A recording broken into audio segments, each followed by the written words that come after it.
Buenas tardes. Vamos a dar comienzo a la última mesa de la jornada, que lleva por título Presente y Futuro de las Actividades Aeroespaciales. Antes de darle la palabra a los ponentes, que tenemos dos ponentes y una comunicante, simplemente agradecer al Instituto Iberoamericano de Derecho Aeronáutico y del Espacio que haya escogido el archipiélago, Tenerife en particular, que después de escuchar las mesas que he escuchado parece que es un espacio idóneo para tratar estos temas, ¿no? De manera protagonística. En primer lugar, va a hablar el profesor Sergio Marchisio, que está a mi izquierda, catedrático de la Sapienza de Roma, presidente del Centro Europeo de Derecho Espacial de la Agencia Espacial Europea.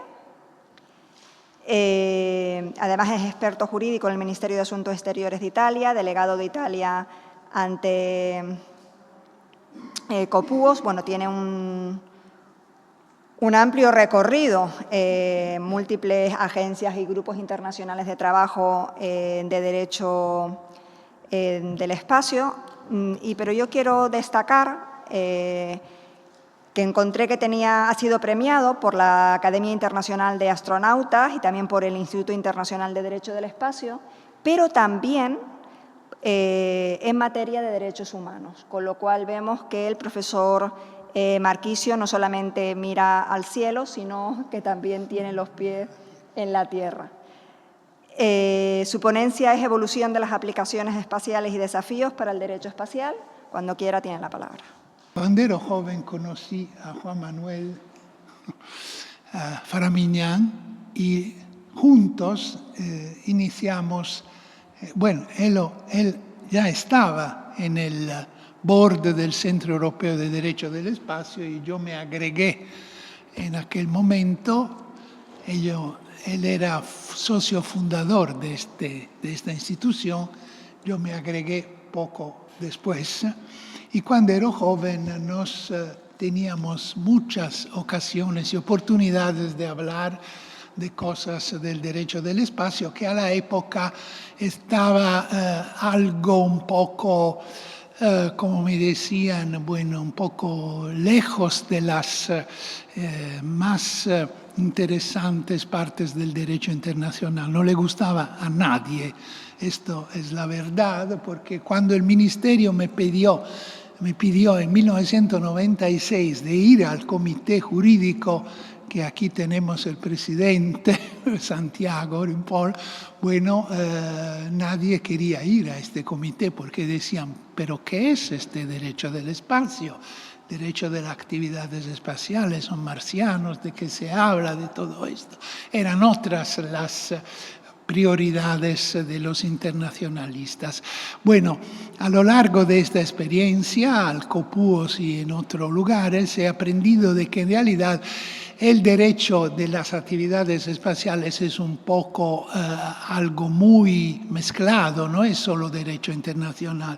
El derecho internacional es el top con los tratados y otros instrumentos internacionales, pero además hay hoy en día derecho de la Unión Europea, derecho de la Agencia Espacial Europea y de otras instituciones internacionales, la OIT, etc. Hay muchas legislaciones espaciales nacionales a la cual se va a asomar Italia con un proyecto de ley que está ahora antes del Parlamento y creo también España está pensando en algunas actividades legislativas sobre este. Y a la época, como ya ha sido acordado esta mañana, el derecho del espacio era ligado a las actividades de los estados, aunque yo quiero subrayarlo porque muchos dicen ahora la novedad es que hay muchos operadores privados, más de 10.000 operadores privados y 130 más o menos operadores institucionales, lo que quiere decir agencias y ministerios, sobre todo de defensa. Bueno, la idea de que los privados podían ir al espacio ya salió en el Tratado de 1967, porque hay un artículo sexto que fue el compromiso entre la Unión Soviética y los Estados Unidos, que decía, bueno, sí, los estados tienen la responsabilidad general de sus actividades nacionales en el espacio, pero el nacional comprende sea las actuaciones de los actores, de los operadores institucionales, tanto como de los operadores privados. Y en mi sentido es una asimilación única en el derecho internacional para la atribución al Estado de conductas de privados que normalmente no son atribuidas al Estado. Aquí hay una asimilación automática que tiene muchas consecuencias desde el punto de vista jurídico y también del punto de vista de la responsabilidad financiera. Ahora, a esta época se pusieron las bases para abrir el espacio a los privados y luego, ya en los años 80, se abrió el mercado de las telecomunicaciones porque se privatizaron las Eutelsat, Inmarsat y Intelsat, que eran organizaciones intergubernamentales, y se abrió a los privados en el sector de las telecomunicaciones satelitales, que fue muy, muy importantes para ofrecer bienes y servicios con valor comercial a la Tierra. Luego ha habido un otro momento muy importante que tal vez con referencia a Elon Musk se olvida, que entre 2006 y 2013 los Estados Unidos cerraron el programa Shuttle, que les permitía de llevar astronautas y cargas a la Estación Espacial Internacional con un programa de financiación de empresas privadas que ofrecerían servicios de taxi, como se dijo a la época, de la Tierra a la Estación Espacial Internacional. Y Elon Musk fue uno de los fortunados que logró millones de dólares para empezar esta carrera en el espacio. Entonces, tenemos que tomar en cuenta que es verdad que los privados ahora tienen un papel muy importante en el espacio, pero primero, esto no es una novedad y desde el punto de vista jurídico el framework estaba ya listo para acogerlos. Y segundo, que la financiación de las actividades espaciales, si no hay algo de público, no puede empezar. Es necesaria una promoción del Estado de las actividades espaciales, también de los privados, como financiación de la innovación tecnológica, de la promoción de startups y todo esto. Si no, no hay. Mismo la ESA, la Agencia Espacial Italiana, Europea, financia estos. Hay un problema que son los mercados, muy importante yo veo en el futuro próximo del espacio, y la competición en los mercados. Es decir, hay un mercado americano que está arreglado, alguien lo acordó esta mañana desde la época de Trump, con una reglamentación interior muy estrecha que se refiere al Traffic Space Management y a las medidas que los operadores tienen que cumplir para concurrir en el mercado norteamericano. En Europa hay menos, hay una situación diferente y por lo tanto yo creo que es esta la preocupación principal que ha movido la Unión Europea, muy presionada por el gobierno de Francia, tenemos que decir, para esta EU Space Law, que salió como idea de tener reglas técnicas sobre sostenibilidad, resiliencia y seguridad del vuelo espacial. Todo esto no se sabe cómo finirá, pero hay un problema de competencia porque los operadores europeos que quieren ir al mercado de los Estados Unidos tienen que cumplir con toda una reglamentación técnica muy estrecha, y lo mismo se puede pensar para los americanos en Europa. Es un problema de mercado que está muy limitado, y por lo tanto, porque vean la cuestión de los lanzamientos. Ayer estaba leyendo un acuerdo muy extraño, no lo he entendido, tengo que releerlo muchas veces para interpretarlo un poco, entre la Unión Europea y los Estados Unidos. La Unión Europea tiene que lanzar algunos de los satélites nuevos de Galileo, de la constelación Galileo, pero como Ariane 6 no está pronto y como Vega también no es al momento disponible, y Soyuz ya no está desde Kourou, tuvo que hacer un acuerdo a los Estados Unidos para llevar los satélites a los Estados Unidos y lanzarlo desde Cape Canaveral. Y tuvo que hizo un acuerdo en el cual se dicen muchas cosas. El objetivo principal es la seguridad de los bienes de la Unión Europea una vez que entren importados en el territorio de los Estados Unidos, porque son bienes, por supuesto, bajo varias líneas de confidencialidad, seguridad, etc. Y al mismo tiempo hay reglas muy extrañas sobre la inmatriculación de estos objetos una vez que sean lanzados. A lo que yo sepa, la Unión Europea no es parte contrayente de la Convención sobre el Registro, la inmatriculación, no ha ratificado ninguno de los tratados, hasta ahora es una cuestión que se plantea desde años, y lo que pasa es que, según este acuerdo, tendrá que inmatricular, se dice según el derecho internacional, los satélites Galileos, porque hasta ahora la Unión Europea era propietaria de satélites, pero no era operadora. Los hacía y los hace operar por la Agencia Espacial Europea y otras empresas alemanas. Entonces, no tiene ningún papel jurídico identificado en el sector del derecho espacial.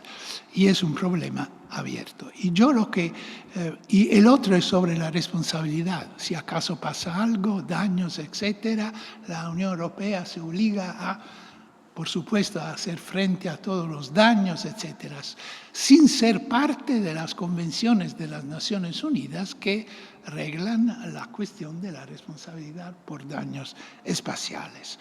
Entonces, lo que quiero decir es que una evolución que se está manifestando y que tendrá lugar en el futuro es esta posición de la Unión Europea, cuál va a ser en el sector del derecho del espacio. Y cuáles serán sus relaciones con la ESA, porque usted sabe el reporte Draghi, ¿no? El reporte de Draghi que ha salido hace unos días sobre la competitividad en el mercado europeo, lo que dice es no puede continuar con el principio de tanto se investe y tanto se logra de la ESA. El justo, ¿cómo se dice? Retorno, no sé, llamado justo retorno económico.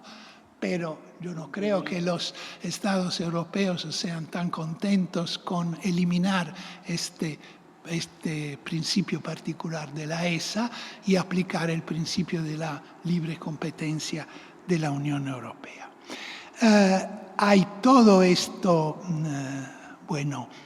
desarrollo de actividades privadas, también de la Unión Europea. Al mismo tiempo hay, y se han mencionado esta mañana, los riesgos que aumentan. Dejamos aparte los riesgos y las amenazas, como las llaman, que vienen de irresponsible behavior de los estados, experimentos de armas antisatélites y todo esto, amenazas de armas nucleares en el espacio, pero los riesgos son muy también importantes. es, como ustedes han mencionado esta mañana, el problema de los desechos espaciales, que ya no se ha resuelto, porque lo que es verdad es que de un lado yo creo sin duda de que los desechos sean objetos espaciales en el sentido de los tratados, porque muchos dicen no hay definición, pero bueno, la definición que hay en los tratados, aunque muy corta, se aplica también a los desechos espaciales, porque nunca nadie dice que Envisat, que es un enorme desecho de la ESA, no sea un desecho de la ESA, no sea un objeto espacial. El problema es que no todos los desechos son identificables, no se sabe a cuál objeto pertenecen, de cuál objeto provienen. Ahora, esto es importante porque hay estados que están reinmatriculando los desechos de sus propios objetos, como Francia. Hace listas de desechos que vienen de sus propios objetos espaciales y lo reinmatriculan como propios, porque son objetos. Entonces, hay muchos fragmentos que no se sabe de quién son. La mayoría de los desechos se detectan porque hay, por ejemplo, esta Track Org Organization de los Estados Unidos que dice casi todo. Y por lo tanto, el problema es que, aunque se aplique el derecho del espacio a los desechos en tema de liability, de responsabilidad financiera, hay el problema de que no se pueden remediar. No hay instrumentos para, como se decía hoy, limpiar el espacio de los desechos que ya están. Me acuerdo el Irán decía que se aplique al sector el principio, no sé quién lo mencionó, de la responsabilidad común pero diferenciada.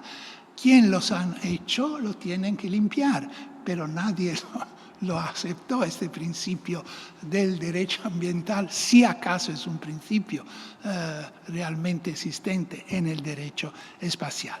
Y luego, para remediar, hay un problema que, siendo conocida la origen, no lo pueden limpiar sin el consentimiento al menos del estado de inmatriculación. No se puede ir en el espacio y coger desechos como se quiera,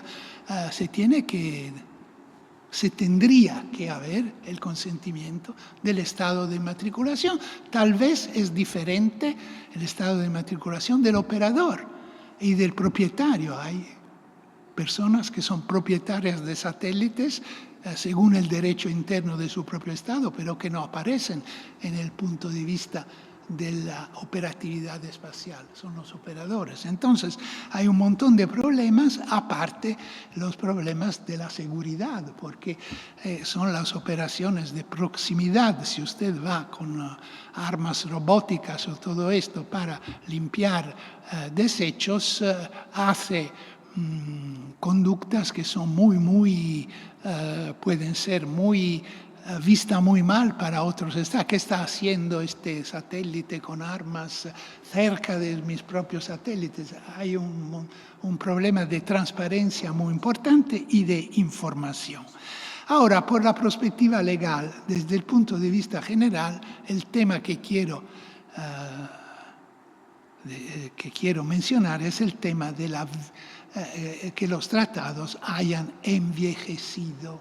Se dice mucho que son aging treaties, como este concepto ha sido a un cierto momento levantado en el marco de la Comisión del Derecho Internacional de las Naciones Unidas para saber qué hacer con los aging treaties. Yo estoy, por supuesto, siendo una aging person, estoy en contra de este concepto y prefiero hablar de que hay una exigencia de renovación, de revisión, de cambio que a su vez es muy difícil porque en el tratado no hay ninguna formulación para proponer enmiendas, etcétera, y la COPUOS no puede hacerlo porque no es la COP de los tratados, es una encinta intergubernamental, pero le pertenece a la conferencia de las partes de interpretar el tratado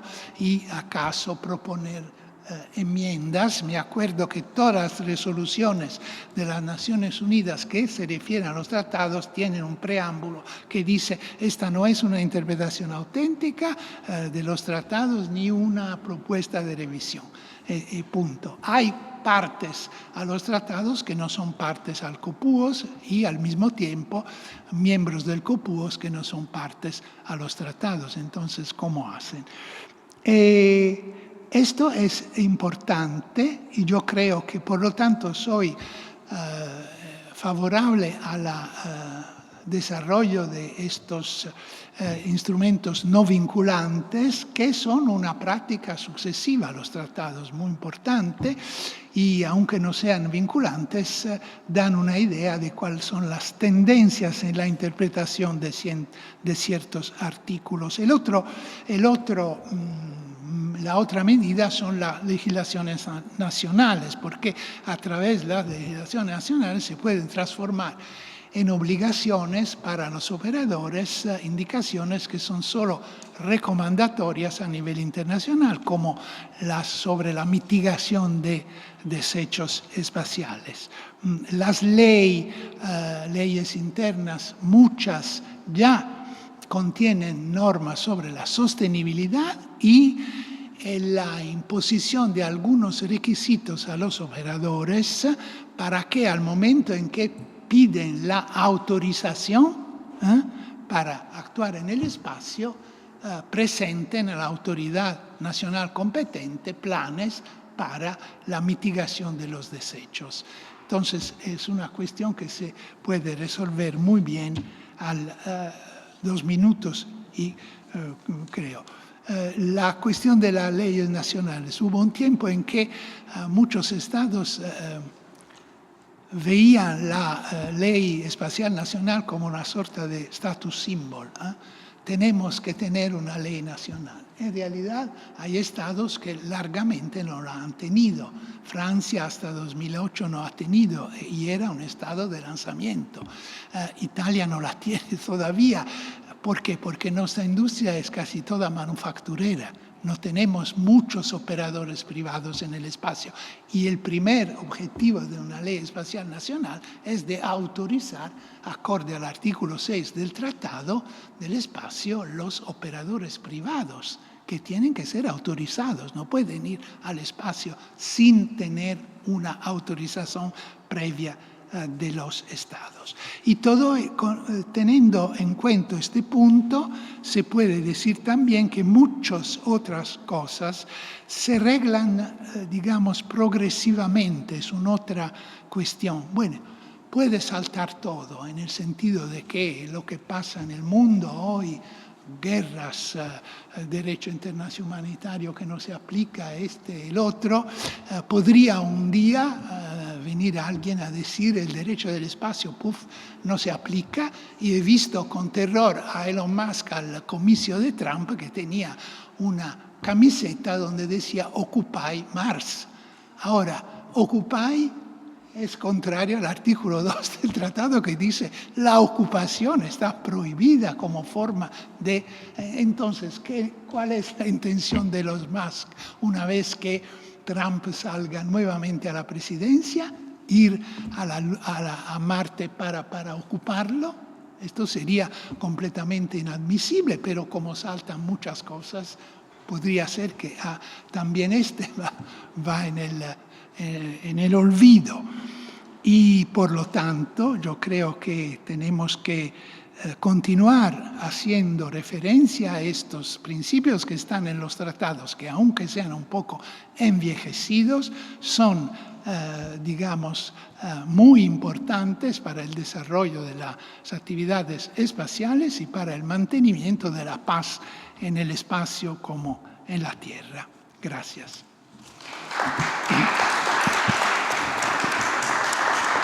Muchas gracias, profesor. A continuación va a intervenir Eva Villaver Sobrino. Ella es una astrofísica reconocida internacionalmente con un currículum amplísimo. Hasta hace muy poquito era la directora de la Oficina del Espacio y Sociedad de la Agencia Espacial Española, pero hace nada ha sido nombrada subdirectora del IAC, del Instituto de Astrofísica de Canarias. Ella nos va a hablar del espacio como, entiendo que un espacio integrador de ciencia, tecnología e innovación, cuando quiera. Buenas tardes. Lo apagué. Ahora sí. Buenas tardes. Como ya ha mencionado Ruth, he cambiado mi sombrero y ahora ya no represento actividades espaciales de la Agencia Espacial Española, sino al Instituto de Astrofísica de Canarias, pero no son actividades que son ortogonales, sino que son actividades complementarias, y de eso me gustaría hablarles hoy porque creo que esta mañana ya han tenido un par de presentaciones donde les han contado la importancia de las leyes de protección del cielo para los observatorios canarios. A mí me gustaría contarles una historia. Es una historia muy larga, pero que voy a resumir en pocos minutos. Esa historia comienza hace 13.600 millones de años con una explosión que conocemos como Big Bang.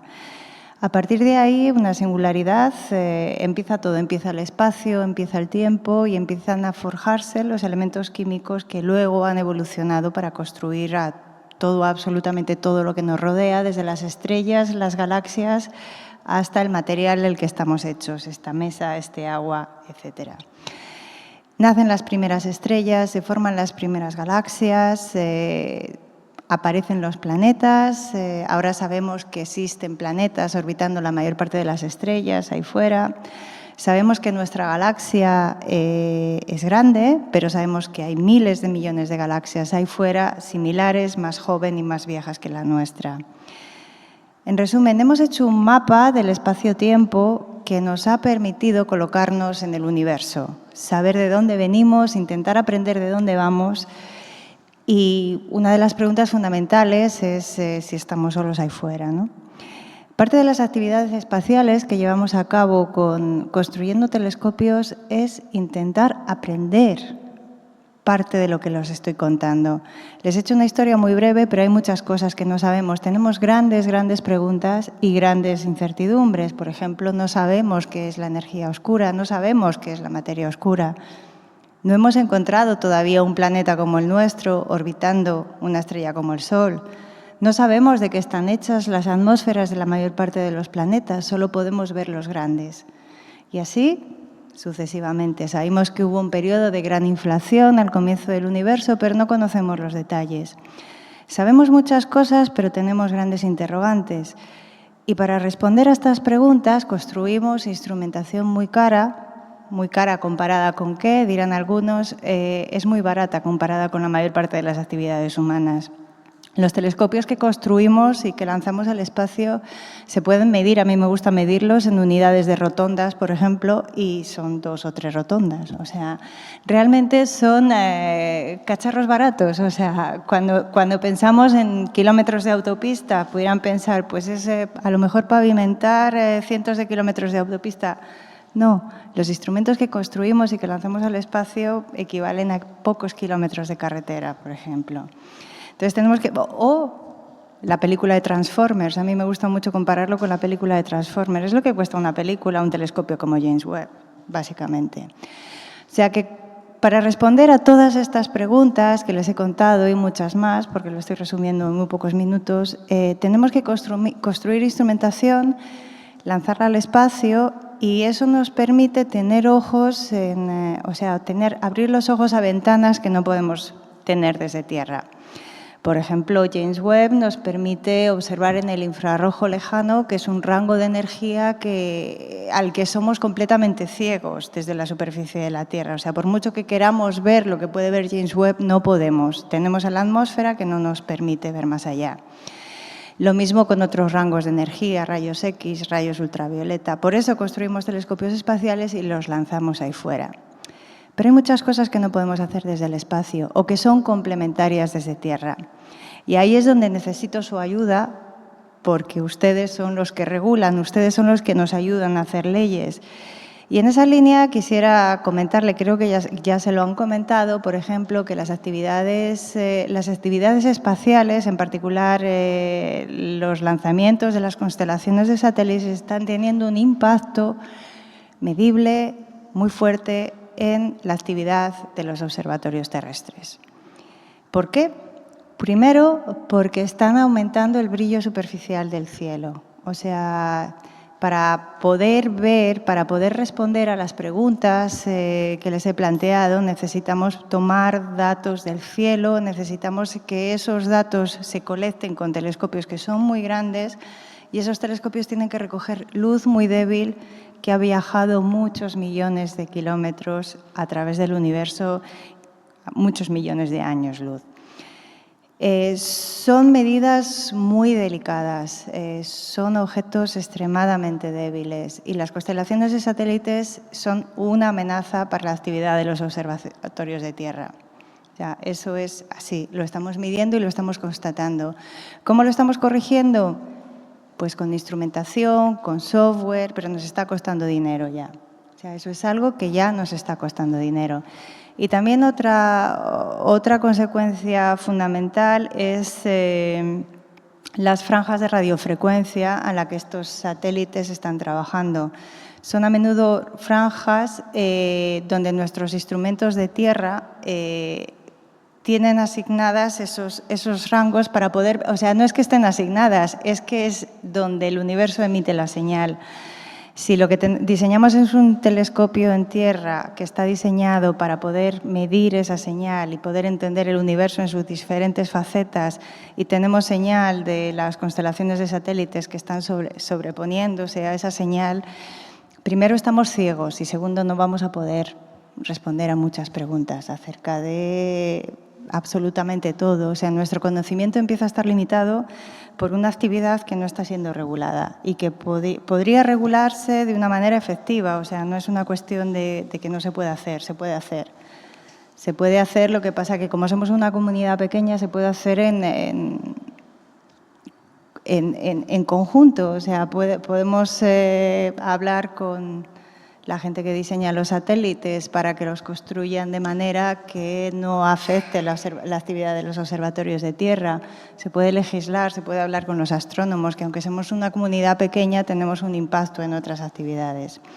Entonces, eso es lo primero de los que quería mencionar, sobre todo en este foro, que no regular una actividad espacial está teniendo consecuencias importantes para la actividad de los observatorios en tierra y eso al final nos está costando dinero.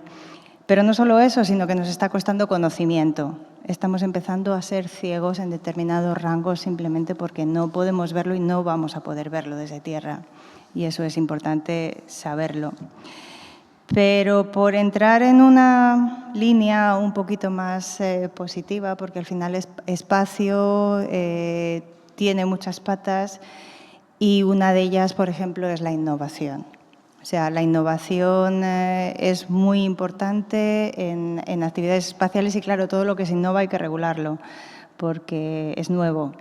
Y ahí, pues, desde el punto de vista de la ciencia, nos hacemos preguntas, la ingeniería entra aportando soluciones, se generan nuevos recursos, se generan nuevos instrumentos que luego hay que patentar, legislar, etcétera. O sea que aquí esto es una actividad que involucra a muchos actores.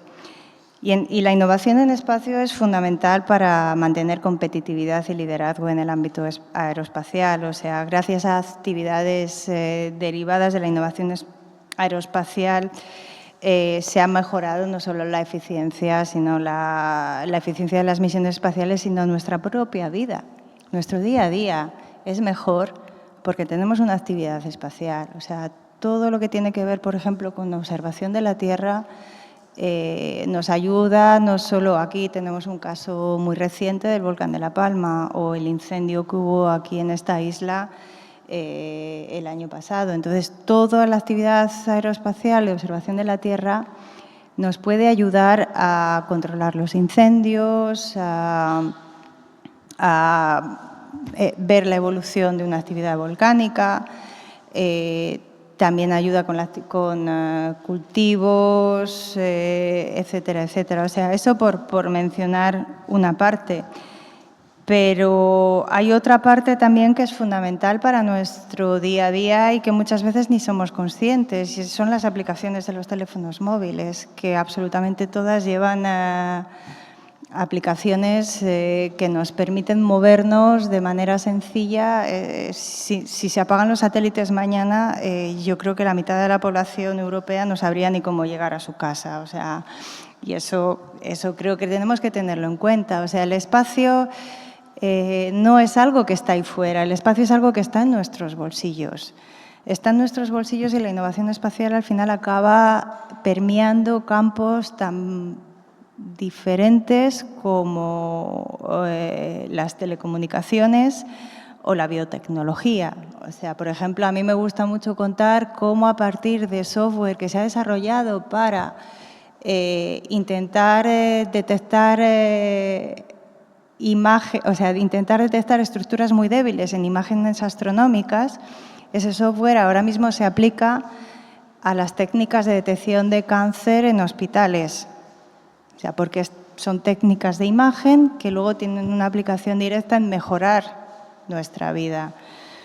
Entonces, esa innovación es fundamental mantenerla. Por supuesto que no tengo nada en contra de las actividades aeroespaciales, todo lo contrario. He trabajado muchos años en un telescopio, o sea, en actividades del sector espacial y seguiré colaborando con el sector espacial siempre. Pero sí que es verdad que hay que tener cuidado con la actividad de las megaconstelaciones de satélites y las implicaciones que eso tiene en las actividades de la ciencia. Luego, otra parte que me gustaría mencionar también es la educación. La educación en el sector aeroespacial es muy importante porque involucra a muchos actores y aquí lo tenemos como ejemplo. Mucha gente se piensa que el sector aeroespacial es un sector lleno de ingenieros o de astrofísicos, pero no es así. O sea, involucra diplomacia, involucra economistas, involucra gente del sector de derecho, juristas, etcétera. Entonces, educación en aeroespacial es algo que creo que hay que fomentar porque es una de las actividades de futuro y que involucra a muchos sectores. Pero es que además el espacio también nos ayuda desde el punto de vista educativo y aquí que estamos en un foro como un poco más amplio que el europeo, en el que muchas veces nos centramos, que involucra a Iberoamérica, pues mencionar que gracias a las conexiones de satélites pues se puede llevar educación a zonas que están muchas veces fuera del acceso del ámbito normal de la educación, ¿no? Pues porque son regiones rurales muy alejadas de la posibilidad de tener acceso a unas escuelas o a un profesorado. Entonces, el espacio nos está ayudando a democratizar la educación. O sea, que hay herramientas muy útiles también en el sector espacial. Y creo que también fomentando la innovación y el conocimiento científico en este sector estamos ayudando a las personas jóvenes a prosperar en un mundo cada vez más complejo, tecnológico e interconectado. No solo cuando no tienen acceso a lo que es la actividad presencial en educación, sino cuando tienen acceso a ella también son capaces de formarse en entornos mucho más competitivos. Me gustaría mencionar también algo acerca de futuro, ¿dónde esperamos el crecimiento futuro en la actividad aeroespacial? Pues en absolutamente todo. Desde la actividad de lanzadores a la actividad de telecomunicaciones, observación de la Tierra, incluso turismo espacial. O sea, son actividades que solo veremos crecer en los próximos años y que tienen que ver con que, pues porque el espacio es la última frontera. O sea, hemos explorado prácticamente todos los ámbitos de nuestro planeta. Sí que es verdad que nos quedan los océanos, pero el espacio está ahí y ha venido para quedarse. Entonces, regularlo, protegerlo, ser conscientes de que no podemos seguir con leyes que que tienen muchos años de antigüedad y que va a haber mucha más actividad en el sector y que esa actividad tiene que ser regulada de manera internacional, porque además no puede ser que el primero que llegue se lo quede, ¿no? O sea, lo que has mencionado antes, ¿no?, de la camiseta. O sea, no sé cuál es la manera de imponer los tratados internacionales de manera eficiente, pero sí que es verdad que si no están ahí o son obsoletos, sí no vamos a poder hacer nada. Yo creo que una de las misiones que tenemos que tener clara es que la juventud tiene que involucrarse. Aquí tenemos la juventud, tenemos Iberoamérica, que es un continente joven. Tienen que involucrarse en las actividades aeroespaciales porque son actividades de futuro y que tienen muchas patas. O sea, no solo son las actividades científico-tecnológicas, sino que, como he vuelto a decir, tocan absolutamente todas las actividades humanas. Muchas gracias, Eva. Yo creo que lo mejor ahora es que intervenga la comunicante, la profesora Romero Talavera, y así luego podemos dar lugar a un turno de preguntas común. La profesora Romero es catedrática de Derecho Aeronáutico y Espacial de la Universidad Nacional de Asunción, en Paraguay. Es colaboradora en libros sobre derecho espacial y derecho aeroportuario, con lo cual ha tocado los dos ámbitos. Fue nombrada por el gobierno paraguayo como árbitro para las disputas relacionadas con el espacio en la Corte Permanente de Arbitraje hasta hace muy poco, ¿no? Con lo cual, bueno, tiene una amplísima experiencia en estos ámbitos y actualmente es directora general de Asuntos Jurídicos e Internacionales de la Agencia Espacial del Paraguay. Cuando quiera. Muy buenas tardes. Hoy hablaré sobre el rol de las agencias espaciales en la sostenibilidad de las actividades espaciales, tomando como referencia el caso Paraguay. Como sabemos, el espacio ha sido testigo de un crecimiento rápido en los últimos años. Estuvimos escuchando todas las ponencias magníficas en que nos contaban todos los avances, y eso así sabemos que ha generado avances importantes en ciencia y tecnología, pero también muchos desafíos, que es lo que nos ocupa hoy en estas jornadas. Uno de los principales problemas que enfrentamos es, como hablamos, la sostenibilidad espacial, que se refiere a garantizar que nuestras actividades no comprometan el uso futuro del espacio. Esto incluye la gestión de desechos, evitar la congestión en órbitas, la explotación responsable de los recursos, si así lo vamos a considerar. Y en ese sentido, las agencias espaciales, como las grandes y conocidas agencias espaciales como la NASA, la Agencia Espacial Europea, la Agencia de Exploración Aeroespacial del Japón, la JAXA, por citar solamente algunas, desempeñan un papel clave en la promoción de la sostenibilidad espacial.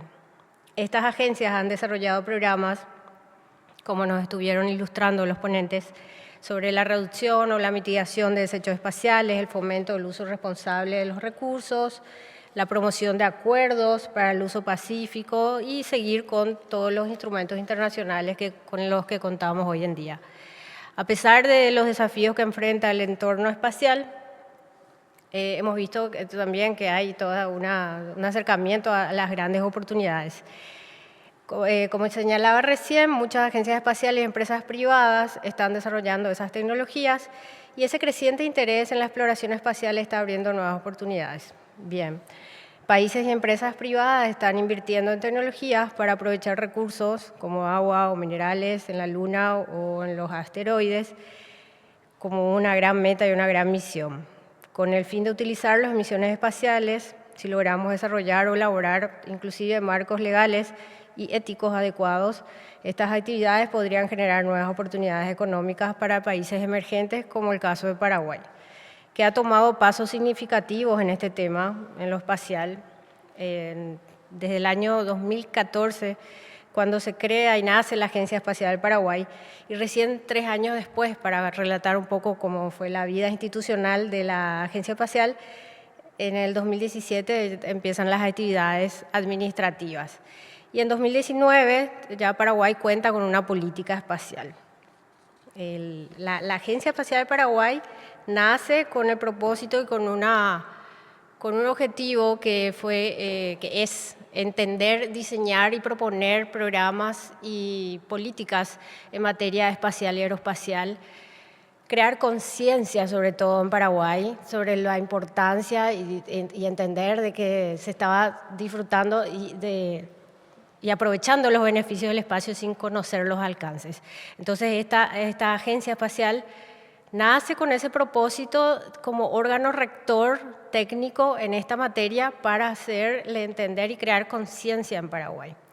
Entonces, los objetivos principales de la agencia, según la ley, es la formación de recursos humanos, el impulso al desarrollo nacional mediante la inserción del país en la comunidad espacial internacional y la cooperación internacional para fomentar el intercambio de conocimientos y tecnologías. Hoy, la Agencia Espacial de Paraguay se encuentra desarrollando su segundo satélite en colaboración con varias instituciones y agencias espaciales, y dichos vínculos estratégicos potencian la capacidad del Paraguay para involucrarse en misiones espaciales avanzadas y en el desarrollo de tecnologías espaciales, posicionando así a Paraguay como un actor relevante en el futuro de la exploración espacial global. Entre ellos, también tratar y participar en los grupos de trabajo tan especializados como de los cielos oscuros y silenciosos que estuvimos viendo hoy.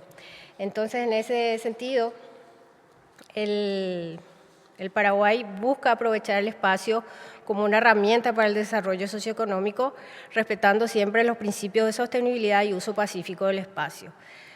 Así, la sostenibilidad espacial es un tema global que requiere una mayor cooperación internacional urgente, y las agencias espaciales, tanto de países en desarrollo, países desarrollados y como en el caso de Paraguay, juegan un papel crucial en asegurar que el espacio siga siendo seguro y accesible.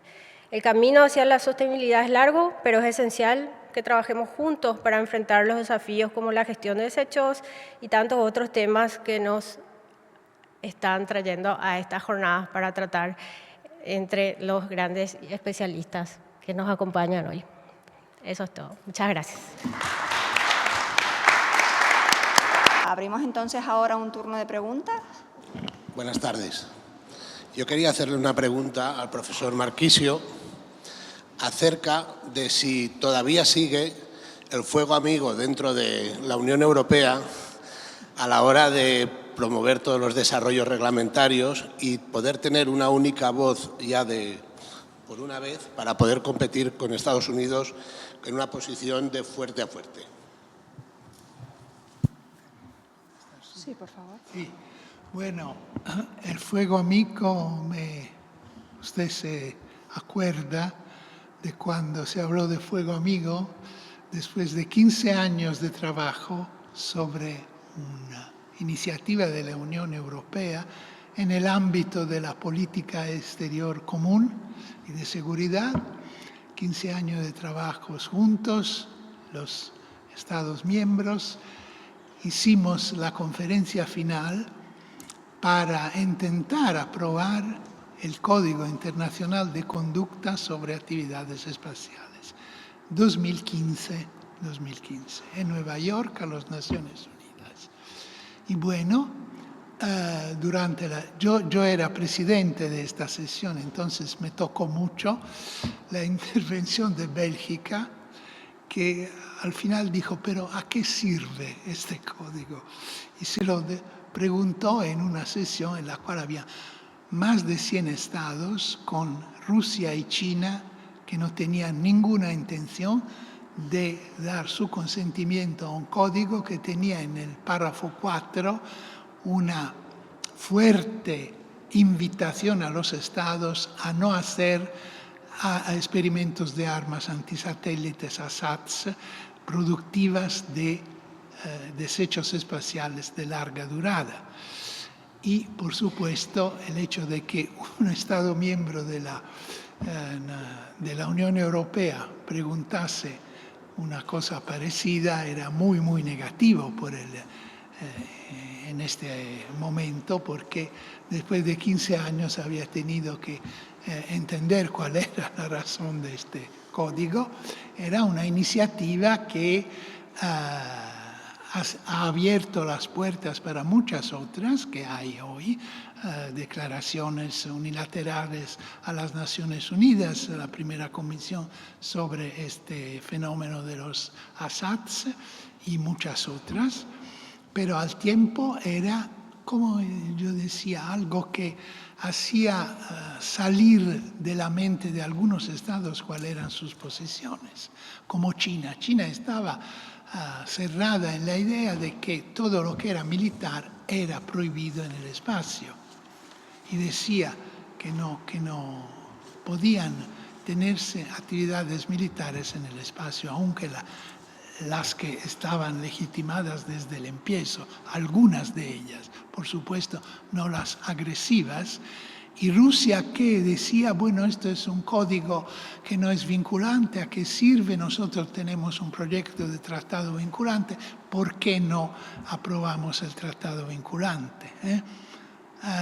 La Unión Europea ahora yo creo que todavía está muy fragmentada, que no tiene una clara identidad en el ámbito espacial, que muchos confunden lo que hace la Unión Europea con lo que hace la Agencia Espacial Europea, las relaciones entre las dos, que se discute desde años si la Unión puede ratificar al menos algunos de los tratados de las Naciones Unidas sobre el espacio, qué es esta competencia paralela de que se habla con los estados.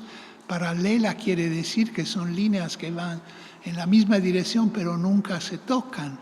Ahora, puede ser que la política europea nunca se acerque a las políticas nacionales. No sé si es la mejor idea una competencia paralela.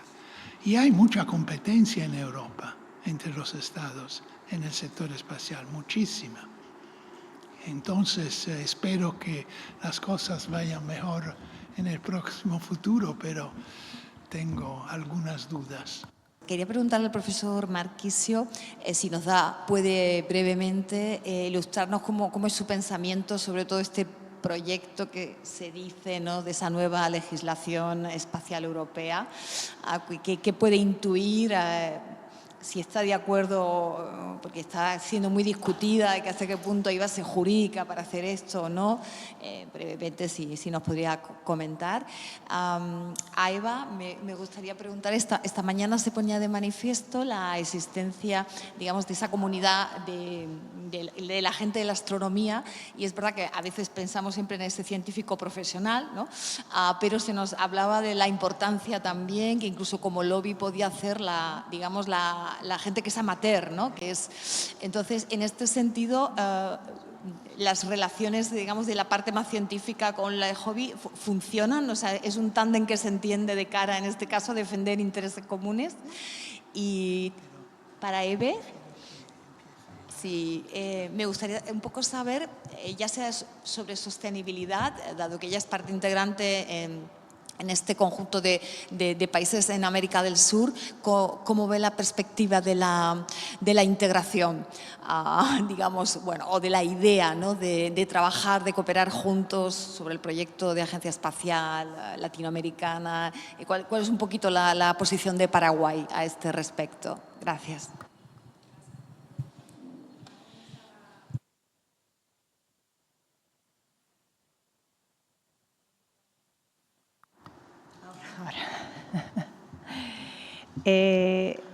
Yo creo que la unión hace la fuerza y obviamente los astrónomos profesionales somos una comunidad muy pequeña, o sea, no creo que lleguemos ni a un 1% de la población en cualquier país, o sea, yo creo que es bastante menos de eso. Entonces, el que los astrónomos amateur sean conscientes del problema de la contaminación lumínica, del problema de las constelaciones de satélites, por supuesto que ayuda. Pero yo creo que tenemos que ir mucho más allá, tenemos que buscar el apoyo de la opinión pública, sobre todo porque involucra problemas que son más comunes a todos. O sea, la contaminación lumínica es un problema de salud, o sea, no es una cuestión simplemente que nos afecte a nosotros a la hora de observar el cielo, sino que un exceso de luz por las noches está afectando no solo la vida el sueño de las personas, con las consecuencias probadas y medidas que ya tiene para su salud, sino todo lo que son los hábitats de los entornos biológicos, los insectos, la vida nocturna de los animales, etcétera, y eso tiene consecuencias para el ecosistema. Entonces, yo creo que si intentamos que la opinión pública apoye algo, tenemos que llevarlo a lo global, ¿no? O sea, no es solo una cuestión que nos afecte a los astrofísicos a la hora de poder ver el cielo e intentar dar respuestas a las grandes preguntas, sino que es algo que nos afecta a todos porque es un problema de salud pública también, ¿no? Y eso por un lado, también es un problema de salud pública porque las constelaciones de satélites, o sea, la basura espacial va a empezar a tener un impacto real en la vida o sea, en algún momento dado vamos a tener un problema de que va a caer un pedazo en la cabeza de alguien. O sea, la probabilidad es alta y va a ocurrir. Y en el momento que ocurra, pues entonces diremos, vale, sí, es un problema, hay que legislarlo. No, tenemos que prever ese tipo de cosas para que no ocurra, ¿no? O sea, y pues yo creo que ya con eso contesto a tu pregunta. Gracias. Le damos la palabra a Eva. Sí, gracias por la pregunta, doctora Carmen. El gobierno de Paraguay, a través de la Agencia Espacial, está tratando de crear conciencia sobre la importancia de lo que es el espacio en Paraguay. Y ahí entra también a tallar el cumplimiento de la política espacial, que habla del fomento de talentos humanos, la inserción del Paraguay en la comunidad internacional espacial. Y desde esa perspectiva se han entablado y se han firmado varios acuerdos de cooperación con distintas agencias, instituciones internacionales, nacionales también, porque es uno de los medios de poder hacer entender y también presentarle a la sociedad de que existe una agencia espacial y cuál es su función. Entonces, con relación a la integración, sobre todo en Sudamérica, se está trabajando con diversos actores. El Paraguay, desde la agencia, como señalé recién, está trabajando también para que el espacio sea un tema de agenda de gobierno, porque eso también influye en lo que hace el día a día de la Agencia Espacial, está determinada por líneas de la política y la política exterior. Entonces ese es un trabajo y un gran desafío para la Agencia Espacial de poder hacer que sea abierto y que sea realmente una cooperación y que podamos enfocarnos hacia ahí. En cuanto a lo que sería la agencia latinoamericana, que es su pregunta. Y con relación a la cooperación en líneas generales, el Paraguay está trabajando de la mano de la JICA, la Agencia de Cooperación Internacional para el Desarrollo Socioeconómico de Paraguay. Es un proyecto que se inició el año pasado y dura 2 años. Está enfocado en lo que es agro y a todos los aspectos de necesidades reales de Paraguay. Entonces, estamos trabajando en la Agencia Espacial de Paraguay, enfocándonos y respetando también la política exterior que define nuestra Cancillería. Así que es un trabajo y es un desafío. Espero haber respondido su pregunta. Sí. Ok. Bueno, la pregunta sobre qué será o es la EU Space Law, la legislación espacial europea, nos las hemos preguntado en mi país el año pasado porque salió en el mismo momento en el cual ya estaba en buena marcha un proyecto de iniciativa para hacer una ley espacial nacional. Entonces algunos miembros del Parlamento opinaron que sirve hacer una ley espacial nacional si la Unión Europea va a reglamentar con una ley espacial europea, mucho mejor, es una coordinación entre los Estados europeos, etc. Bueno, luego, y nosotros habíamos iniciado este percurso de la Ley Espacial Nacional porque, como le decía antes, habían empezado a salir algunos operadores privados independientes que, después de haber lanzado plataformas, satélites desde otros países cuyo territorio es territorio de lanzamiento, como Nueva Zelanda, Australia, etc., tocaban a la puerta del registro italiano para inmatricular dichos objetos, sin que nadie supiese nada. Y la defensa estaba muy preocupada de ¿qué hacen estos señores? Bueno, y por lo tanto tuvimos que pensar a lo que faltaba. Teníamos la ley sobre inmatriculación, pero no había nada sobre autorización de los privados en cumplimiento de la obligación del artículo 6 del Tratado del Espacio, porque hasta aquel momento no nos servía, como he dicho antes. Para responder a esta cuestión sobre la ley espacial europea, bueno, aparte de las informaciones que circulaban, ya se comprendía que no era una iniciativa bajo el artículo 189 del Tratado sobre el Funcionamiento de la Unión Europea, que excluye expresamente que la Unión Europea armonice legislaciones espaciales nacionales. Puede aprobar actos legislativos sobre programas espaciales como lo de EUSPA y otros, pero no puede armonizar. Lo que quiere decir que los estados que ya tienen, que son, no sé, 11, 12, una ley espacial, siguen con su propia ley. Entonces, ¿de qué va a ocuparse esta ley? A lo que se entiende, tenía que introducir como materia de coordinación bajo directiva europea y también bajo líneas directrices no vinculantes, una mezcla de todo el sector de la sostenibilidad, de la resiliencia y de la seguridad, medidas de seguridad, etc.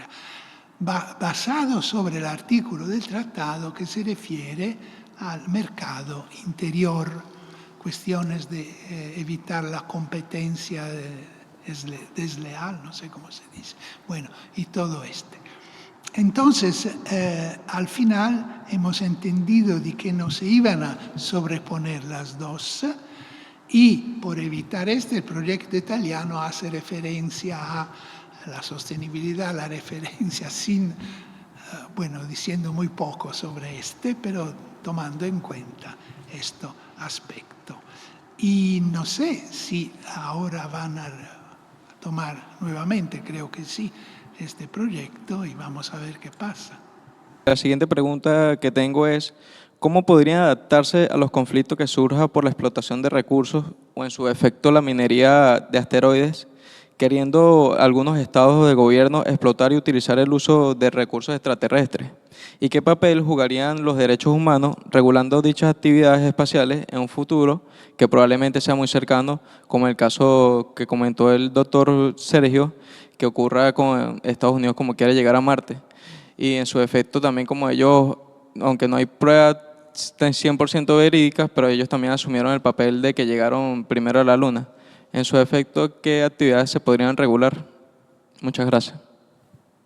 La pregunta va dirigida a alguien. A todos, el que desea responder.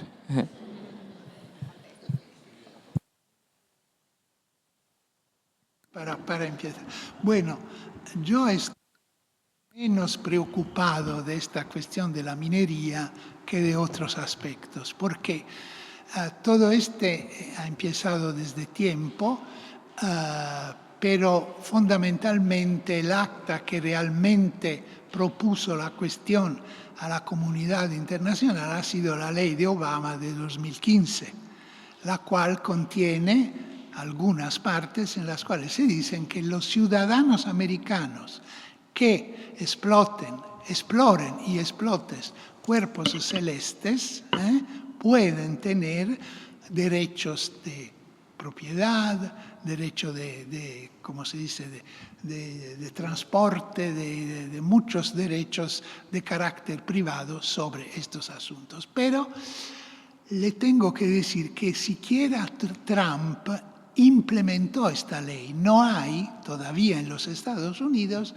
una indicación que tiene que ser hecha con bill del Congreso de quién es la autoridad a la cual los privados tienen que pedir la autorización para hacer estas llamadas nuevas actividades espaciales. Todavía están discutiendo le falta algo. Al mismo tiempo hemos tenido Luxemburgo que ha adoptado una ley la cual en el artículo 1 dice son apropiables, no se capisce qué quiere decir, es muy vago, y luego hay todos los otros artículos que se refieren a una procedura de autorización. Quien quiere explotar tiene que ir al ministerio no sé qué, presentar documentos, etc. Pero en realidad esta minería espacial, aparte que algunos startups privados americanos que se implantaron en Luxemburgo, otra cuestión de la Unión Europea, hay Liechtenstein, Mónaco, que están adoptando leyes espaciales nacionales. Y le pregunté yo al Practitioner Forum de Liechtenstein, a la señora que estaba explicando por qué han hecho una ley espacial. Me dice, porque empresas chinas quieren venir en Europa y implantarse en Liechtenstein. Bueno, hemos visto que esto no es algo como los pabellones de complacencia que hay en el mar, porque las obligaciones espaciales mucho más pesadas sobre el Estado de la que tiene el derecho marítimo, porque el derecho marítimo se dirige a los armadores, no tanto a los Estados. Pero hay este fenómeno de cualquiera, yo creo también el Vaticano va a adoptar una ley espacial dentro de algunos tiempos, y bueno, el problema es que no hay todavía planes reales de explotación de estos recursos, porque estas pequeñas empresas en Luxemburgo todas fracasaron, fueron a la bancarrota.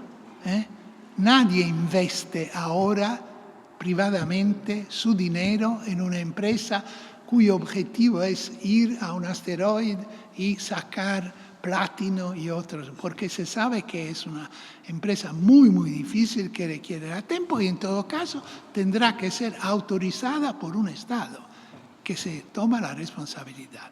Y además, aquí tengo que tomar la oportunidad para decir algo que no es en línea con las ideas de mi compañero Juan Manuel, es la cuestión del Tratado sobre la Luna y otros. En el COPUOS se está discutiendo un legal framework para la exploración y explotación de los recursos. Tomará tiempo, pero estoy seguro de que algo salirá de este ejercicio para decir cuáles son los principios indefectibles de un legal framework. Y tenemos el Tratado sobre la Luna, que en mi sentido está muy bien hasta el artículo 10, porque hasta el artículo 10 nos dice todo lo que se puede hacer en la Luna. Hacer módulos habitativos, transportes, es muy, muy educativo. El artículo 11 se refiere a este concepto de patrimonio común de la humanidad, que ha tenido un gran pasado, pero en mi sentido no tiene ningún futuro a breve plazo. Este es el problema. No hay estados que quieren retomar esta cuestión del patrimonio común para aplicarlo a la Luna y a los cuerpos celestes. Por lo menos ninguno de los estados que más o menos son los que manejan todas las direcciones legales del espacio. Es un pecado, pero es así. Y por lo tanto, yo creo que tenemos en este sentido que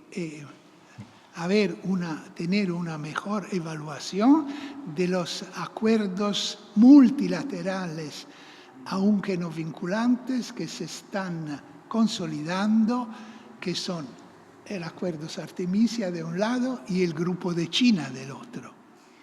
Hay ya estados, el grupo de Artemisia, en mi sentido, es un grupo bastante positivo, porque por el momento ha dejado al lado cualquier cuestión de propiedad sobre recursos naturales. Tampoco de soberanía, pero también de propiedad privada, no se habla. Cuando Estados Unidos presentaron en 2020 su proyecto de Artemis Accords y lo propusieron a otros 8 estados, entre ellos Italia, había una parte en que se reconocía todo lo que estaba en la legislación de los Estados Unidos. y no lo aceptamos. Se lo dejamos fuera y solo dice de una manera un poco así que la explotación de la Luna no corresponde a una reivindicación de soberanía. No es.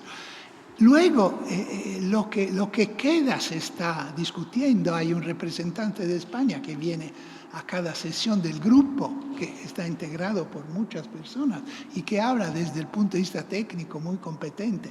Me parece que pertenece a la Agencia Española Espacial Española.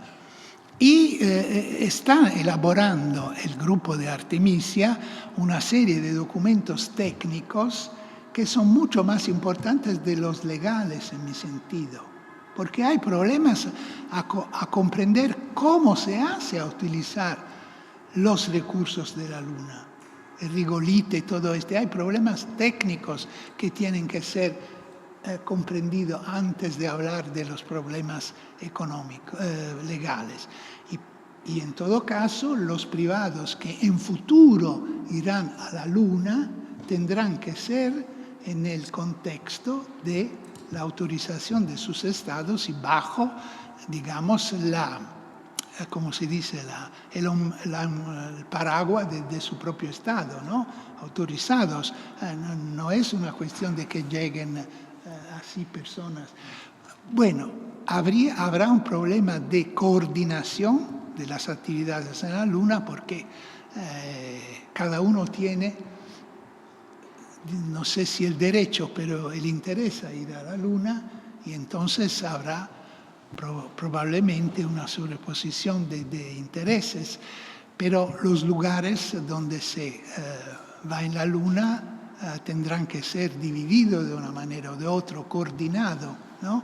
Ahora India dejó una sonda en la Luna y ya se pone el problema, ¿podemos utilizarla los otros de Artemisia si vamos a la Luna? La dejó allá, está lista con paneles solares que pueden ser utilizados para la energía. Entonces, ¿podemos utilizarla? Como India está parte de Artemisia, se dice que sí, ella dice que sí.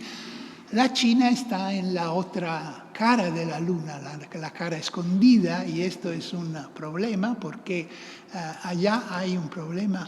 Las comunicaciones con la Tierra son mucho más fáciles, al contrario de la parte abierta, y por lo tanto hay un interés mucho.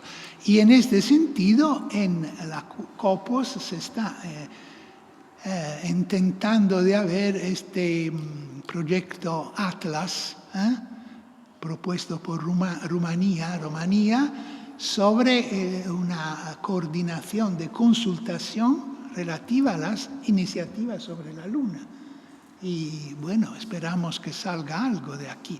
Pero yo no vería tan negativamente los acuerdos Artemisia, porque si los estados integran, entró Alemania, entró Francia, son muy críticos contra ciertas cosas de los Estados Unidos. Entonces, la atmósfera se va cambiando y, a mi sentido, es muy importante trabajar dentro de los acuerdos para que se hagan cosas que sean, bueno, el peligro es que se hayan esos grupos, subgrupos en el marco de la COPOS, pero nosotros estamos contrarios a que se formen grupos diplomáticos, los grupos de Artemis. Alemania decía, hacemos declaraciones conjuntas, no me parece una buena idea, porque hay muchos que tienen desconfianza en los Artemis. Pero, en mi sentido, la explotación de la Luna se hará bajo estos acuerdos, no bajo el Tratado de la Luna. Y es una lástima, pero es así. Yo estoy de acuerdo, además tú prologaste el libro mío donde hablabas sobre ese tema. Yo estoy de acuerdo con que haya una explotación de los recursos en el ámbito del espacio ultraterrestre. No me opongo en absoluto, porque obviamente hay un estudio muy bien elaborado donde se calcula que para el 2025, 2030, muchos de los recursos de la Tierra, el agua, etcétera, van a estar agotados. Es lo que se llama The End of the Growth. Es un libro muy interesante y recomendable. Entonces, claro, tenemos que buscar recursos fuera del planeta Tierra. El problema que yo observo, Sergio, y a ver qué opinas en ese sentido, es que lo que tenemos que evitar es una especie de carrera al oro, como en el Far West. Entonces, yo creo que quizá habría que buscar un elemento, no sé qué opinas, porque también es contradictorio esto, aunque yo opino que debe ser así, pero hay otros que no, que debería aplicarse un poco lo que se conoce ya en el ámbito del derecho del mar, en donde tenemos la autoridad que funciona regular, pero que ahí la tenemos, por lo menos existe, y que crear, Sergio, un organismo que regule la explotación y que, lo decía la ponente justamente joven hace unos días, tú lo apuntabas, que para los países en desarrollo o en vías de desarrollo es importante, porque el problema que yo veo es que la explotación de los recursos en el espacio ultraterrestre va a estar y sigue estando en manos de las grandes potencias. Y los estados latinoamericanos, los estados de Asia, África, necesitan también una parte del pastel. Entonces, en ese sentido, me preocupa, sinceramente, que los Estados Unidos con el Space Act, y tú has citado muy bien la loi luxembourgeoise, que también ha seguido un poco el tema, y van a aparecer otras leyes, seguramente que admitan lo que tú decías, que vengan los chinos, dice Mónaco, para que impongan sus empresas privadas. La diferencia entre la ley de Estados Unidos y la ley luxemburguesa es que la ley de Estados Unidos solo permite a las empresas americanas. En cambio, la ley luxemburguesa, como es entre guillemets, es un paraíso fiscal, pues resulta que permite que cualquier empresa del mundo que tenga sede social en Luxemburgo pueda explotar los recursos y está avalada por el gobierno de Luxemburgo. En Mónaco, probablemente, Sergio, pueda pasar lo mismo. Entonces, el tema es, y tú que estás en COPUOS permanentemente, ahí hay que hablar en ese sentido de tratar de... Es muy difícil, yo lo sé, porque los diplomáticos son los que son y los intereses de los estados son los que son, pero ir de alguna manera tratando de inclinar esta deriva que se está produciendo para que exista una explotación global, coordinada, regulada y sostenible. Me parece a mí, ¿no?, que es por ahí donde deberíamos ir. ¿Qué opinas, Sergio? Bueno, desde el punto de vista general puedo compartir tu opinión, pero yo me baso en lo que existe. Y basándose en lo que existe, yo no veo la posibilidad de que en un tiempo relativamente sostenible se haga una autoridad internacional para la Luna. No la veo. Es muy difícil. ¿Quién va a proponer si también los 18, cuando eran 18, ahora son 17, cuando eran 18 estados que son partes del tratado? ¿Por qué ellos no han convocado una conferencia, como dice el artículo 11, para promover Nunca lo han hecho, porque se consideran probablemente muy débiles para hacer pero no hay tenido alguna iniciativa en los años. Y ahora hay otro. Tenemos que darnos cuenta que hay estas iniciativas y tenemos que trabajar dentro de estas iniciativas porque se haga lo mejor para que no sea la corsa al Far West, como tú decías, para hacer algo de regulado, sostenible y al máximo. No veo otra opción. La otra sería muy buena, pero no sé. ¿No? Hay espacios fuera de la soberanía del Estado, algunos patrimonio común de la humanidad, Antártida, por ejemplo, bueno, fondos marinos, pero que no tienen una gestión internacionalizada. Y el sistema ha funcionado también, ¿no? Pienso, por ejemplo, en alta mar, ¿no? Libre acceso, libre, no sé, tendido de cables. Hay un régimen de control, por ejemplo, del medio ambiente, que es un Estado respecto del otro. No se ha institucionalizado ni el régimen, digamos, normativo, ni de aplicación, ni de supervisión. Y el sistema, pues, bueno, con sus dificultades y sus límites, ha venido funcionando, ¿no?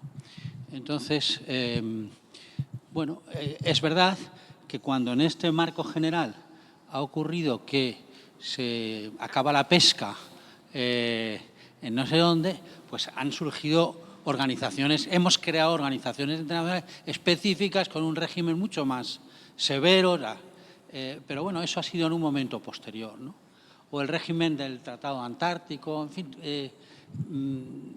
no, la autoridad de los fondos marinos no me parece que sea la única. A lo mejor sí que es la solución ideal, porque evidentemente es la que mejor responde a la noción de patrimonio común de la humanidad, ¿no? Pero hay otros regímenes sobre espacios fuera de la soberanía, si queremos, que funcionan, ¿no? Y que han sido que quizás sean más accesibles en este momento. Sí, y quisiera agregar algo. Dentro de lo que son los espacios no sometidos a la soberanía de ningún Estado, concretamente dentro del Convenio de Derecho del Mar del 82, el año pasado se negoció el convenio BBNJ, ¿no? Es decir, Biodiversity Beyond National Jurisdiction, que aprovecha la noción de patrimonio común de la humanidad y además lo que provee es una nueva estructura institucional que va a administrar toda la biodiversidad, los recursos y el aprovechamiento económico de la biodiversidad marina y le agrega normas de desarrollo progresivo del derecho internacional porque introduce un tema que está fuera del ámbito de aplicación en razón de la materia del Convenio de Derecho del Mar, que son los recursos genéticos de los fondos marinos y oceánicos. Y ahí está, digamos, hay como una especie de maridaje, ¿no? Entre la iniciativa privada, porque es clarísimo que eso apoya la iniciativa privada, por supuesto con el respaldo de los estados, y también en un connubio con la teoría o con la propuesta del patrimonio común de la humanidad. Quizá eso también lo utilicen como idea marco para exportar la idea al espacio exterior. Y me preocupa. Un especialista en pesquerías internacionales con una larga trayectoria, trabajando en organismos internacionales de carácter gubernamental y con NGOs, me dijo algo que para mí me abrió un panorama nuevo. Dice, mira, Griselda, ¿cómo operan los intereses privados detrás de los estados para promover iniciativas de nuevos tratados internacionales? Primero, GAPS. Dice, la ruta es GAPS, Findings, Recommendations. Primero detectan el gap, es decir, la cuestión que no está regulada en el convenio o que está insuficientemente regulada. Luego vienen los findings, que son los hallazgos que ellos van a detectar en beneficio propio. Y finalmente las recommendations, ¿okay? Que sería soft law, suponte, pero que van generando una práctica internacional. Quizá esa me comentaba este experto, tasando la autoridad de la fuente, respeto a lo que me dijo, me decía, eso se utilizó para desarrollar el convenio BBNJ. Me pregunto, ¿no podrían también esa misma logística utilizarla en el espacio exterior? Porque si la utilizan y ya sabemos cómo operan, podemos tratar de tener una respuesta, no digo disuasoria, virtuosa.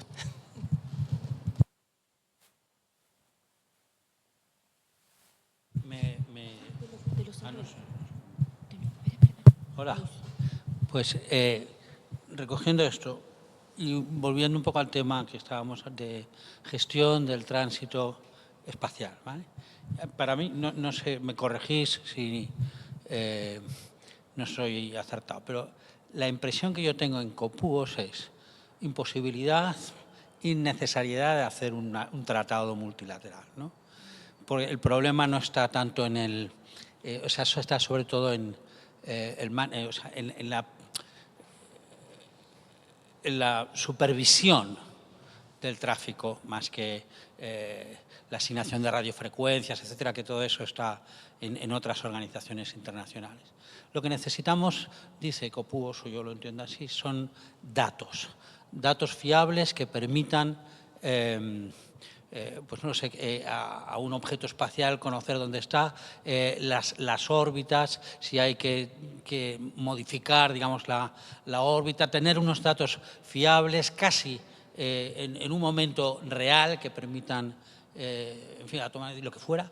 Y el COPUOS, en cierto modo, podría ser como una agencia, bueno, no quiero utilizar una, pero de recopilación, bueno, no sé la palabra, no me sale la palabra, pero un repositorio de información lo más técnica, documentada, fiable posible. ¿Quién aporta esos datos? Pues obviamente, bueno, las agencias, pero la empresa privada también va a ser, ¿no? Y bueno, pues se trata de incorporarles a ese punto, ¿no? Y yo creo que eso es el objetivo, y que si se consigue esto, pues realmente no será necesario a lo mejor elaborar un tratado o una normativa, no sé, súper detallada, que al final ni se apruebe ni pueda cumplirse. En cambio, me parece que es un objetivo realista y que puede ser de una gran utilidad, que es lo que se necesita, me parece.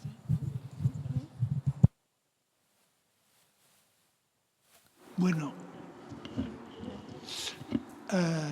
el Tratado sobre Biodiversidad Marina, tiene atrás el convenio de Montego Bay y toda una experiencia diferente de lo que es el sector espacial. Y veo muy difícil, donde los tratados son muy cortos, no tienen todo este desarrollo de los tratados marinos y por lo tanto creo que la función de COPUOS, como decía Santiago, es mucho más la de coordinar algo más que gestionar cosas. El tráfico, el tráfico espacial, cada estado tiene que manejarlo él mismo, y luego se debe coordinar a nivel internacional y necesitan, como decía, datos fiables, etc. Y esto es un objetivo que no se ha todavía realizado en el COPUOS porque ha sido una de las ideas magistral de Rusia hace años, de que haya esta plataforma de datos común, y siendo rusa, como es normal, ha levantado críticas y oposiciones. El tratado al cual ella se refiere ha sido mencionado en el ámbito de Artemisia, de los acuerdos Artemisias, que en una de sus sesiones se refieren al patrimonio cultural espacial, que está integrado por máxima parte no son desechos, son artefactos dejados por los Estados Unidos en las misiones Apolo sobre la Luna.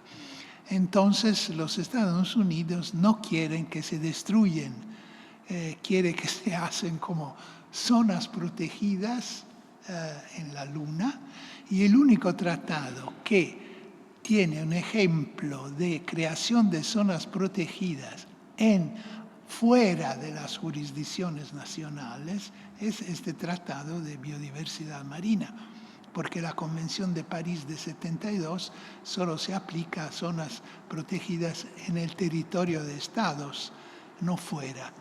Y es un ejemplo muy interesante. Pero, repito, es muy complejo todo Cuando hubo esta conferencia sobre recursos espaciales, hubo también una presentación sobre la relación con este tratado, me acuerdo. Sí, hay una presentación. Tiene que haber cambios. En determinados momentos tiene que haber lo que se llaman giros copernicanos. Lo ha habido a lo largo de la historia. Entonces, para que haya un giro copernicano es necesario un drama anterior. Porque si no hay drama, el COPUOS va a estar fantástico. Siempre agradezco al señor presidente lo que ha hecho, todo es fantástico. Todo es una normativa muy, muy elegante, pero no se logran pasos importantes. El mismo hecho, Sergio, de que no hayamos definido todavía el final del espacio aéreo, el comienzo del espacio ultraterrestre, es un síntoma de que los estados están totalmente enquistados en su propia soberanía.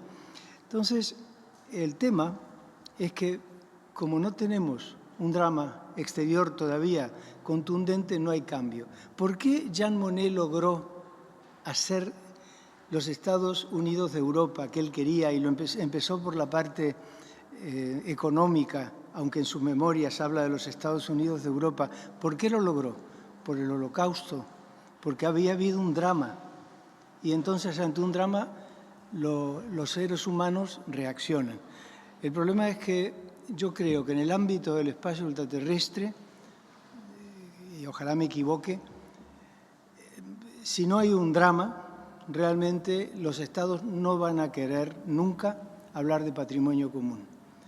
Pero yo insisto, el patrimonio común es un concepto profundísimo que está en la filosofía más elaborada, y obviamente los intereses de los estados que son de carácter materialista no van a hablar de ese tema ni van a trabajar sobre ese tema. No obstante, yo creo que, y los juristas que creemos en el derecho, pues tendremos que hacer un pequeño esfuerzo. Yo nunca olvidaré, Sergio, que Aldo Armando Coca, voy a decirlo con un término, coló el artículo 11 en un despiste de la Asamblea General. Lo coló Aldo Armando Coque. Yo estuve con él mucho tiempo en su casa en Córdoba, hablando de ese tema, y él me contaba lo que costó aquello. Bueno, ahí está. Y en la medida en que podamos, tú me invitaste incluso a COPUOS un día a hablar ¿te acuerdas del Acuerdo de la Luna? Y yo con un pésimo inglés lo hice el esfuerzo y ahí estuve en aquellos años. Yo creo que tenemos que, de alguna manera, mantener lo que se ha logrado. Sabes también que hay un interés por parte de los Estados Unidos de reformar los tratados y hacer un solo tratado de los 5. Obviamente, si eso ocurre, va a haber lo que se llama una limpieza étnica de aquellos aspectos que no interesen a los grandes estados, a las grandes potencias. Entonces, bueno, abandonado esta sí, idea, no, afortunadamente. Pero ¿sabes por qué? Porque vosotros en el COPUOS habéis dicho que no y habéis... Yo creo que cuando se hace presión se logran pasos. Pero bueno, estamos en ese camino. Algunos pensamos que el patrimonio común de la humanidad debería protegerse, otros piensan que debería no protegerse tanto y otros piensan que hay que olvidarlo. Bueno, pues eso es lo bueno de, como decía mi suegro, eso es lo bueno, que haya opiniones divergentes, porque esto enriquece. Yo creo que justamente esta última sesión ha sido muy interesante en este Congreso, porque hemos profundizado en temas sensibles y creo que, bueno, pues ahí estamos los intelectuales para pensar. Por favor. Me hiciste acordar que en 2017 Trump pidió al Senado una cuestión muy sencilla. El Tratado de 1967 impide la comercialización total del espacio. En caso afirmativo, saliremos del tratado, porque Trump abandonó muchos tratados multilaterales. Y esta subcomisión del Senado americano, que fue integrada no solo por académicos, también para muchos operadores privados, le dijeron: deje el tratado donde está. El problema no es el tratado para los operadores, el problema es la síndrome que tenemos en los Estados Unidos de cumplir con el artículo 6. Como decía el señor de los vuelos suborbitales antes, hay dossier así para los operadores cuando tienen que pedir autorizaciones para hacer actividades espaciales.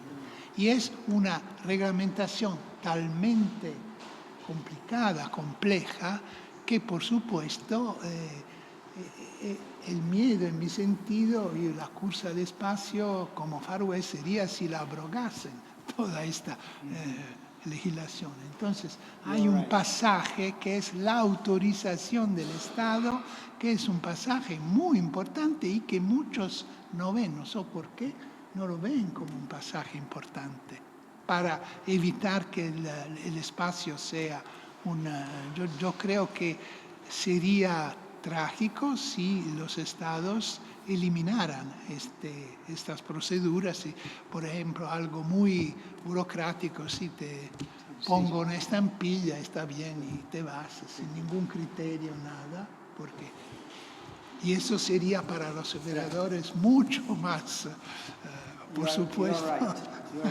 A ver, se ha hablado mucho de patrimonio cultural, de preservación, por ejemplo, del entorno lunar. Y es verdad que las zonas donde aterrizaron las misiones Apolo están protegidas. Sin embargo, hay misiones privadas, como la misión israelí, que se estrelló en la superficie de la Luna y que claramente violaba el derecho internacional llevando tardígrados como material de carga. ¿Cuál es el procedimiento? Ahí no hay condena. O sea, a mí, en este sentido, lo que quiero decir es que primero me preocupa poco los procesos de explotación, porque desde el punto de vista, a día de hoy, son económicamente inviables y algo que es económicamente inviable no ocurre. O sea, lo que sí me preocupa es lo que se está haciendo ya y lo que se está haciendo ya a día de hoy. O sea, las misiones privadas a la Luna que están ya violando el derecho internacional a día de hoy. O sea, y que tiene consecuencias en preservación del patrimonio lunar, que es patrimonio universal. Envían cenizas de hombres, ¿no? que la envían a la Luna, pero están ya autorizadas por los Estados Unidos. Entonces, no sé si violan o no, pero están autorizadas. Entonces, bueno, como usted dice que la autorización la está permitiendo Estados Unidos, pero si ellos dan la autorización, se quieren procrear como líderes de básicamente la Luna, porque si es un patrimonio de la humanidad, y es como ya han hecho mención, que están más interesados en explotar el espacio ultraterrestre y no en la protección de la humanidad, que es aquí el espacio terrestre. Sí, bueno, yo hice referencia a este caso y no sé si la llevaron a la Luna, pero hay empresas privadas que venden estos servicios funerarios para el espacio, para enviar urnas en el espacio.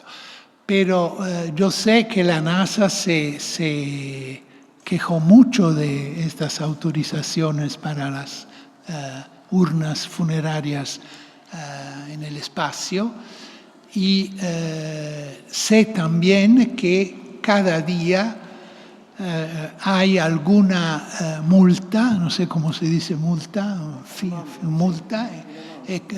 financiera a cargo de empresas que violaron los requisitos. 3 días atrás, una empresa americana le pusieron una multa de $150,000.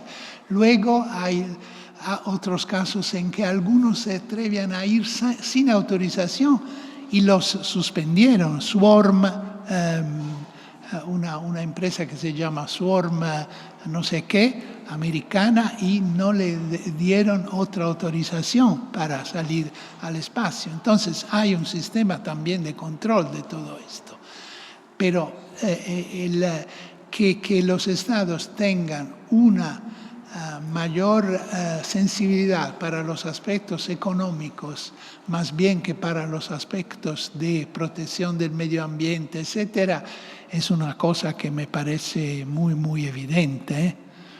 También en la Tierra, yo creo, no solo en el espacio.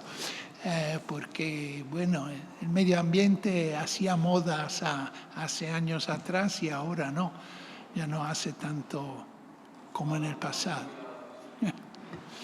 Bueno, muchas gracias a todos. Creo que hemos llegado ya al final, después de este maratón tan interesante, pero tiene que finalizar. Muchísimas gracias. Hasta la próxima.